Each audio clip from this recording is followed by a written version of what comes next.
আপনাদের প্রধানমন্ত্রী, আপনাদের সরকার, আপনাদের সৈনিক বাহিনী, সৈন্যবাহিনী, আপনাদের জনসাধারণ যে সাহায্য এবং সহানুভূতি আমার দুঃখী মানুষকে দেখিয়েছে, চিরদিন বাংলার মানুষ তা ভুলতে পারবে না।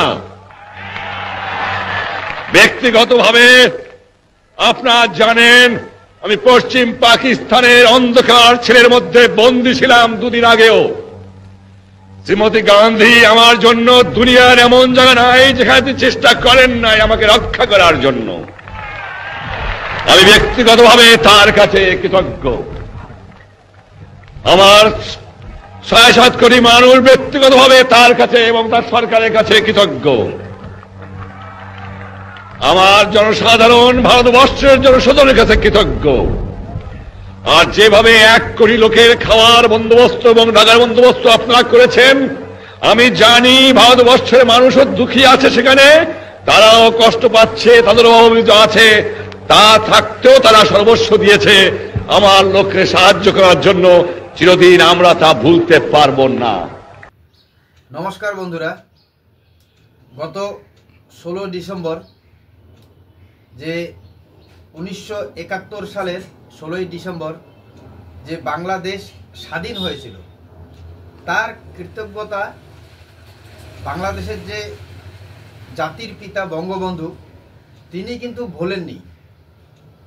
তিনি আজ আমাদের সবার মধ্যে নেই, কিন্তু তারপরেও সেই সময় তিনি ঘোষণা করে গেছিলেন যে বক্তব্যটি আপনারা শুনলেন, এবং তিনি ভারতের প্রধানমন্ত্রী সম্পর্কে এবং ভারতের যে সেনারা ওনাদেরকে সাহায্য করেছিল সেই সেনাদেরকে তিনি অভ্যর্থনা জানালেন, এটাও শোনা গেল। কিন্তু বর্তমান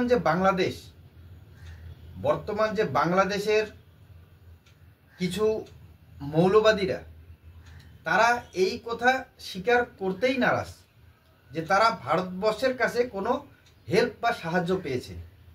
তারা আজকের দিনে কি বলছে শুনুন।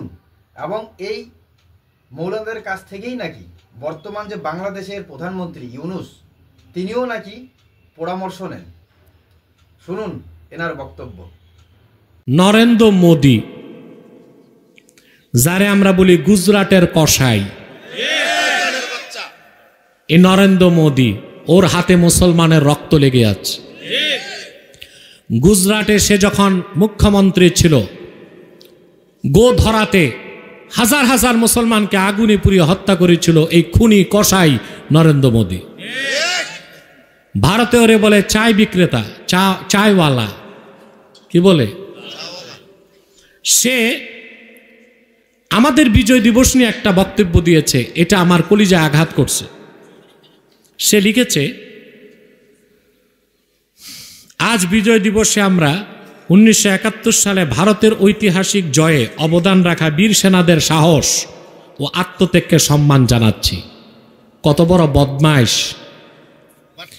71 সালে ভারতের বিজয় হয় নাই, বাঙালির বিজয় হয়েছে, বাংলাদেশের বিজয় হয়েছে, ঠিক না? তাদের নিঃস্বার্থ উৎসর্গ এবং অটল সংকল্প আমাদের জাতিকে রক্ষা করেছে এবং আমাদের জন্য গৌরব বয়ে এনেছে। অর্থাৎ 1971 সালে 16 ডিসেম্বর আমরা বিজয় দিবস পালন করি, ঠিক না? 1971 সালে আমাদের দেশ স্বাধীন হয়েছে, 16 ডিসেম্বর আমরা বিজয় পালন করি। আপনারা জানেন ভারতীয় সৈন্যরা বাংলাদেশিদেরকে সাহায্য করেছিল, তাই বলে বিজয়টা তো আর ভারতীয়দের হয় নাই, হয়েছে বাংলাদেশিদের। বিজয় হয়েছে মুক্তিযোদ্ধাদের। এখন ওরা সহযোগিতায় কেন আসলো, এটাই তো প্রশ্ন। দেশ স্বাধীনের পর থেকে একটি দল শুধুমাত্র ভারতের দালালি করার কারণেই গুজরাটের কসাই খুনি মোদি বাংলাদেশের স্বাধীনতাকে প্রশ্নবিদ্ধ করার সুযোগ পেয়েছে। আমাদের দেশে 16 বছর দেখছেন টক শোতে ওই ভারতীয় দালাল বুদ্ধিজীবীরা বিজয় দিবস আসলেই ভারতের অবদানকে তুলে ধরত, ঠিক না? আর সেজন্যেই আজকে ভারতের অবৈধ খুনি গুজরাটের কসাই মোদি আমাদের বিজয় দিবসকে প্রশ্নবিদ্ধ করার জন্য বলেছে বাংলাদেশে যারা মুক্তিযুদ্ধ করে জীবন দিয়েছে ওদের প্রশংসা করে নাই, বরং ৭১ সালে যারা এখানে এসেছিল মুক্তিযোদ্ধাদের সহযোগিতা করতে তাদের প্রশংসা করেছে। বিজয় তো ভারতের হয় নাই, বিজয় হয়েছে বাংলাদেশের মুসলমানের। নমস্কার বন্ধুরা, ইনি হচ্ছেন এনায়েতুল্লাহ আব্বাসী এবং আমি ব্যক্তিগত মতে বলবো যে এনাকে কি বলবেন, একজন হুজুর বলবেন, না একজন রাজনীতিবিদ বলবেন, না একজন কট্টরপন্থী মুসলিম বলবেন,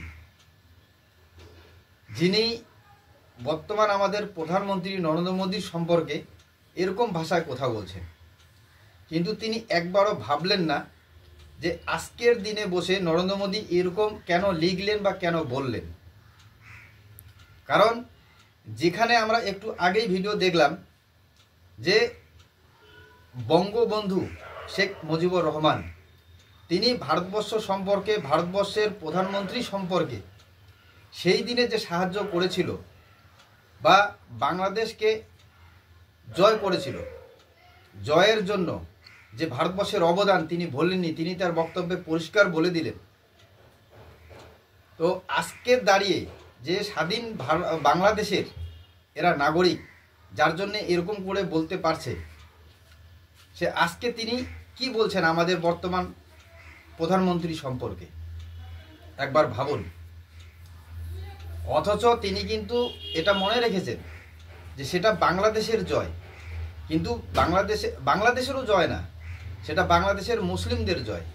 কিন্তু এ জয় কেন পেয়েছিল তারা বা কারা সাহায্য করেছিল, সেই সাহায্যের কথা ভুলে গিয়ে আজকে কিন্তু তারা বলছে কেন ভারতবর্ষ সাহায্য করেছিল, ভারতবর্ষের মতলব কি ছিল। তো এনাদেরকে কি বলবে? এনাদেরকে এক কথায় আমার ব্যক্তিগত মতে সোজাভাবে বলা যায় যে মির্জাফর। এদেরকে মির্জাফরে বলা উচিত।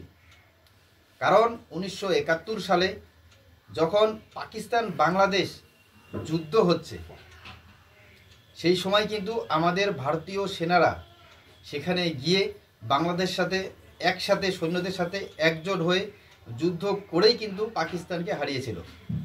তারপরেই কিন্তু বাংলাদেশ স্বাধীন হয়। কিন্তু আজকে স্বাধীন বাংলাদেশে দাঁড়িয়ে এরা সেই ভারতবর্ষেরই নিন্দা করে চলেছে এবং সেই জয়ের কথা প্রধানমন্ত্রী লিখছে যে ভারতীয় যে সৈন্যরা মারা গিয়েছিল বা তাদের অবদান, সেটা তিনি ভোলেননি এবং কৃতজ্ঞতা জানিয়েছিলেন এবং সে ভারতবর্ষের যে জয় সেটা তারা মানতে নারাজ।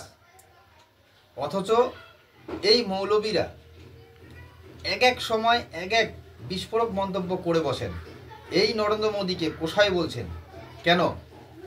কারণ তিনি যখন গুজরাটে মুখ্যমন্ত্রী ছিলেন তখন সেখানে একটা ঝামেলা সৃষ্টি হয়, আমরা সকলে সেটা অবগত। কিন্তু সেটা যদি তারা মনে রেখে কোষায় বলতে পারেন, তাহলে 1971 সালে যে ভারতীয় সৈন্যরা গিয়ে যে ভারতবর্ষের যে অবদান সেটা স্বীকার করতে তাদের অসুবিধা কোথায় একবার ভাবুন।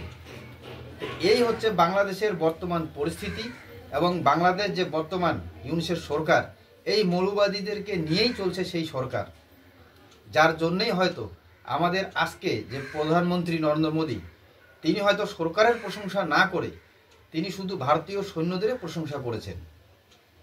যদিও এই মত আমার ব্যক্তিগত। তো বন্ধুরা, আপনারা পুরো ভিডিওটি দেখলেন, আপনারা আপনাদের ব্যক্তিগত মত কমেন্টে অবশ্যই জানাবেন। জয় হিন্দ, জয় বাংলা।